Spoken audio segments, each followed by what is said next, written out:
Hello everyone, welcome back to my YouTube channel. Mayam boy video se taram log se mayam ngasi se Diwali gi ne ahan banu mini abako ngasi se Kali Puja ni abako jum da Piktakna sum Diwali habadi lai thamai than ba ke se sum mayam ta share tarake adam mayam handak se sahi puding gi bom thaba dubi gi sound na tabu mai ni khoya samda sumaina ne celebrate to dre ba Diwali se aduna ne Piktakna mi kun ma boy na ne bom thara gi haini adu gi asum saki thala ga ne loisangane na haine ba koi su khanda ka sum leide koi khali saki tama lo ya ba te ka sum mai na ne bom ga ke lo de adu mayam de kamai ta udi sum mayam ne khara ulake video se mayam na khata na sum yin diu handak se khoi dia oina leire ba ko te ka sum leidere ayuta aina phajana ne samthoga ne kanghana phajana thama bani hasigana macha leire achoba sai su khara leire asmaina si oina thalani handaki Diwali se jam simple oina sum taure aham la chakhum da thala me ba ko adugi di video ta hodare adugi di mangon da sumaina ne dia se sumaina thale kha mai ge su thaba mathau ta yaina hai adugi nopok mai ge da su ko aduna sumaina thale lum puding su amam sum thale saki se akoi di sum saki aina hai ni asam da lebani na kai no dia su ko wani ai sumaina dia than sam pam ya ba ko bom thaba di hek ki je handak sahi gi mayam happy Diwali handak ki sahi gi se Diwali se apa pitak ta ura ba ko aduni mayam video se sum aga namba ngambra jenge mayam video se makata na sum yang biu ngat handak ki Diwali se ekdam simple ni ado angamba sum kara kadi laida aji makada mu sala ga mu se sakit halurani dari makada mu umma ga sum lage mayam da ai se video thangat pati kana tawra bani ramna toidra bani ko lepa bani aba ko occasionally sum khara thangat ke khali tabak su sangda ba ko dugai di sum wakhan su sum nungai ta ba duna sum matam da sum thangat ke na khali toina di sum thanganing de aba ado mayam handak se hogi asam da sumaina situation ama oi bani na mi sing se loina ingtha gare bom ga sum thana dre Diwali se Diwali mandre ado gai di handak thabak kan bani na ai se video se regular se piba ngamdre ado khandi khali occasionally pi ga ina aduna lahan video se ta hobani ado ngasi tani upload tawai matam phangi se video se khara di 2-3 days matung dani aina Diwali gi video thangalai se hajing mo khoi gi Mahadev mo khuram dori ai akhoi jum gi Mahadev se aina ne jam khuram je ba ko aina ne mamon dai ne khan ba sing se lai se ne hekta ne kaino ma pauta gam dri sum tak pa ko ingona su protect tori aina khalli ada Mahadev na ingonda sanbi hai tare aina sum thaja bani ko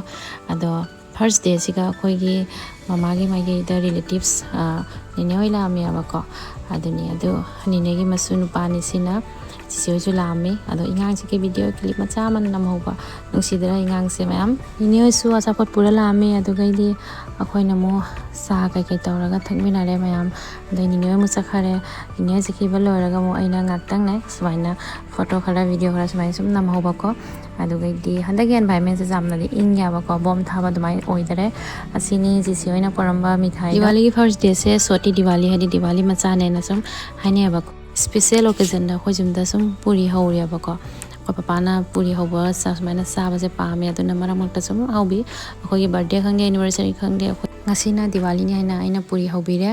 adai papa su sam pa me ahan na sumaina maram ta sum sa pa me ba ko adoi su ne khoi na toina ri to bi de kai no healthy jam na ta bani na ne ko asiga first day gi video je sum loi re sina next day gi video ni ba ko next day gi evening da ko lai khuramme do gai di sumaina dia se khara jam na ne aina ne handak ngasi se ready tawre ada thongan da get ta sumaina thale ado gai di zoom da mu lum khunding mu amuka mu thale dari upan da mu thale ado gai di aina mu ne every year aina decoration tawre ba ko sumaina sanare na ko handak ti simple da ne swastik sumaina design aina sum seme jamna kana tawdare design pi dare simple da sumaina dia ga sumai sema se ri jam pa me ba ko asini mayam handaki Diwali gi jamna decoration su jam tawdare jamna su tawning ba pokte hai ba dumai hai tare ko second day se su sum simple oina sumai sum loi salle sumaina dia thale deidi lai khuramme asini mayam asina khoi gi Mahadev ka tulasi bonga than bagi ani phajana ready tawre asini mayam khoi gi amukamo next day da ina Mahadev ka sum khuram jabagi sum video mating na hoba ko ado aidi jamna Mahadev khuram se jam pami adani jungi lai sumaina khuram se handaki Diwali se sumaina ne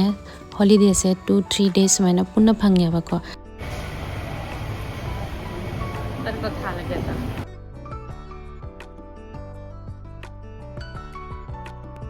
handak se video ko se naming de jam interest ka leitra video number ge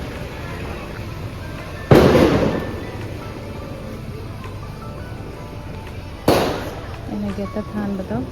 tangmai keno ka sakti bari thak handak se bom kai sum leidare kolgos kai hakom leiba dumaina kane handak se kai sum leidare niyom amane kai haini tawdaba phatte ana ne ko fulleri packet ma changa 20 to 30 rupees ki ma chama lorei ko live ta sum katna ge ana ko aduni asise sumaina hajik thage tawri packet ma chama khatang tani da handaki diwali haibu asini mayam siga hena kaisum ate kaisu tawdare ado dia thangsa ek sanda thalambado ado thau do khara wale na hajik thau mo half ke tawri amuka mo dia sumaina than ne kuina na sumai leibase jam phajabane amako mapan le jeng bada ko ado gai dia than wasina bo hena ne kai haini kuina ne matam se sumaina than na ne ngana le amako aduna ne kai haini toina ne thau haide su sum jai bako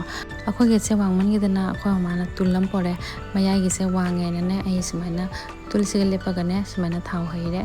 ado ngasi sanda se sumaina dup thana dia thana ne sum loisale Diwali hai dong asina sum loisalabani mayam ada Diwali dai nang macha lower clips khara dugai di photos khara mayam dane aroi bada sum share tarake ko adoi di video se mayam na loibo yengbiu